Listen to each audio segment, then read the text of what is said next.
korban nih kan. Aduh, tersangka nih kan. Korban kan. Kepada kedua orang tua saya dapat saya. Tangis haha pecah di hadapan awak media. Mengenakan kerudung biru dan jaket hitam, kekasih Chris Hatta itu meminta maaf kepada kedua orang tuanya, termasuk warga Medan karena kasus penangkapannya telah membuat gaduh. Ya, Selasa malam lalu, pihak Mapolrestabes Medan akhirnya mengeluarkan HH setelah terciduk Minggu malam lalu terkait dugaan kasus prostitusi. Setelah menetapkan dua tersangka yang diduga sebagai mucikari, inisial R dan J, polisi baru menetapkan HH sebagai saksi. Lantas, mungkinkah HH akan terbebas dari jerat hukum? Bukankah HH diduga telah menerima bayaran sebesar 20 juta dari hasil temuan pihak kepolisian? Saya berterima kasih kepada Bapak Kapolda Sumatera Barat, Bapak Kapolres Sumatera Medan, dan Pak ini dan Satgasnya yang sudah menjaga saya selama di Kota Medan, dan tim penasehat hukum Maci dan Pak Tuju. Satu saya di sini sebagai hanya saksi. Kak Eka Stefan, Kak, ceritakan Mbak dengan dari keluarga ya, Pak. Pak, baik ceritakan Mbak. Mbak, mau pulang hari ini Pak, karena udah habis ya? Gimana kondisinya anak? Dari keterangan saudari A bahwa dia menerima transferan uang sebesar 20 juta ini dari saudara J atau mucikari yang ada di Jakarta tersebut tadi. Namun karena dirinya sebagai objek yang diperdagangkan sesuai dengan Undang-Undang TPPO, Tindak Pidana Perdagangan Orang, nomor 21 tahun 2007, sampai saat ini kita jadikan saksi.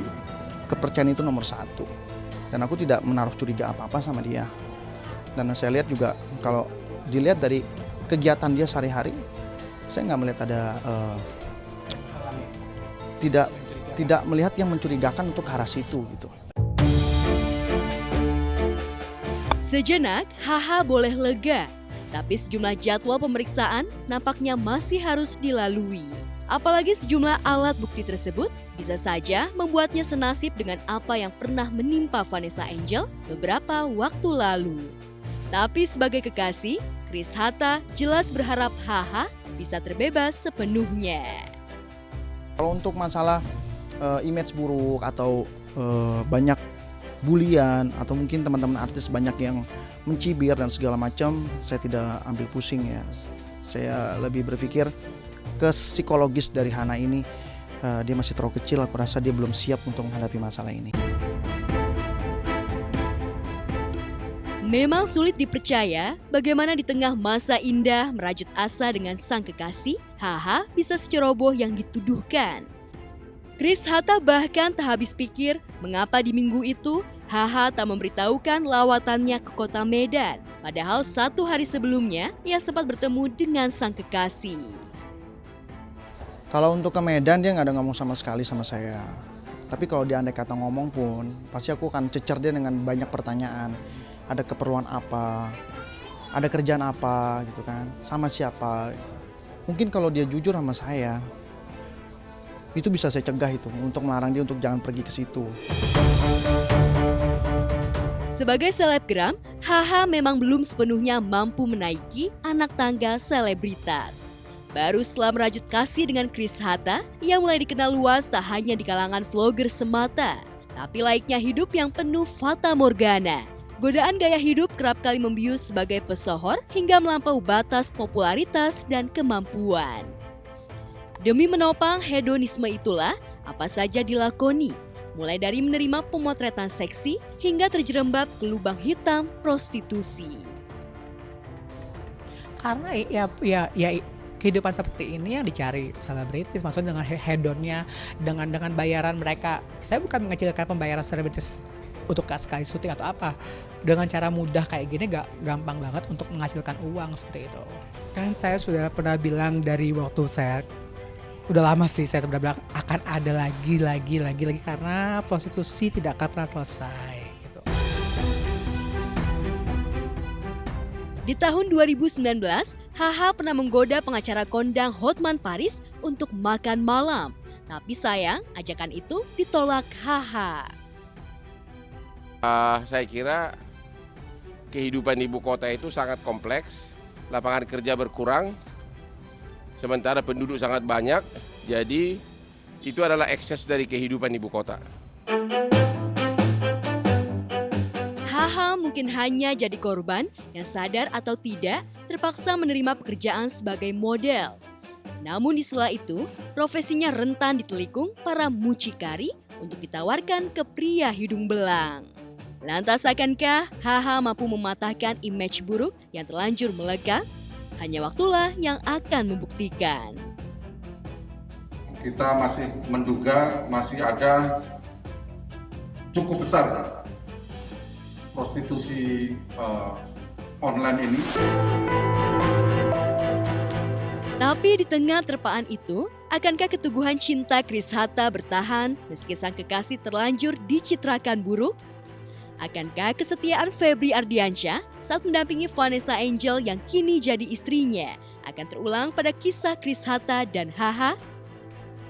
Ya aku ngerasa kayak kenapa sih ketika gue lagi nyamannya sama seseorang gitu ada aja gitu problemnya kan. Di saat gue udah mulai membuka hati gue untuk orang lain dan gue tidak terbawa soal masa lalu gue, kenapa selalu Tuhan kasih cobaan terus gitu.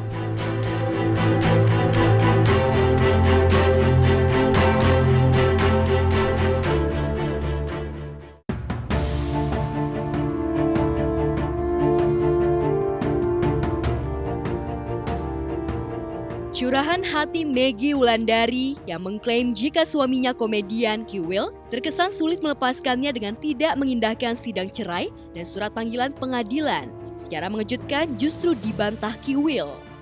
Kepada tim Gospot, Kiwil membantah semua keluh kesah istri keduanya itu. Kalau saya datang nanti ada kompromi lagi, mediasi lagi, akan mengulur-ulur waktu. Dan kalau memang ada perintah, pokoknya kamu nggak usah datang. Kiwil tak hanya menepis anggapan tak datang ke persidangan. Ia juga heran mengapa istri keduanya itu datang ke kediaman istri pertamanya Rohimah untuk mengantar surat panggilan. Padahal menurut keterangan Kiwil, ia selalu menerima surat panggilan. Jikapun ia tak datang, itu semata-mata karena ingin memenuhi permintaan Maggie agar proses sidang cerai cepat diputuskan. Nggak usah ngomong, oh Mas Kiwil nggak datang, kan disuruh nggak boleh datang, biar cepet gitu. Ya, Maggie sendiri beberapa kali mengeluh Kiwil seolah acuh pada permintaannya. Bahkan beberapa hari lalu, ia sengaja datang ke kediaman istri pertamanya untuk mengantarkan surat panggilan pengadilan. Tapi keributan justru terjadi. Namun ia tak mau ambil pusing sebab perselisihan antara kedua istrinya bukan hal baru selama mengambil jalan poligami.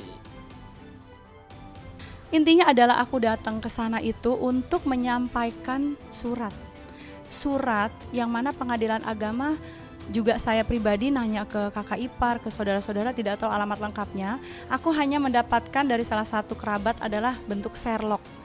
Dan untuk di pengadilan itu tidak bisa dengan hanya Sherlock. Surat yang ketiga, panggilan ketiga ini dilayangkan ke rumah saya dengan harapan kalau Mas Kiwil datang bisa diserahkan langsung. Tapi Mas Kiwil datang tidak izin dan tidak info ke saya sehingga saya tidak bertemu beliau dan saya putuskan untuk silaturahim. Sekalian aku silaturahim itu sekalian ngucapin salam perpisahan sebenarnya sama Mbak Rohimah, ya kan? Kan aku ngelihat di TV dia baik banget. Mengenai surat yang datang ke sini ya logikanya gini aja, kenapa mesti dianterin? Kan udah dibilang yang pertama aja, panggilan pertama aja udah nyampe kok. Ya, panggilan kedua pun udah nyampe gitu. Jadi nggak ada alasan bahwa alamatnya nggak jelas ini. Saya kasih bukti Ini bukti. Saya udah share kok di Instagram saya. Saya bilang udahlah cukup lah, jangan bersandiwara lagi lah.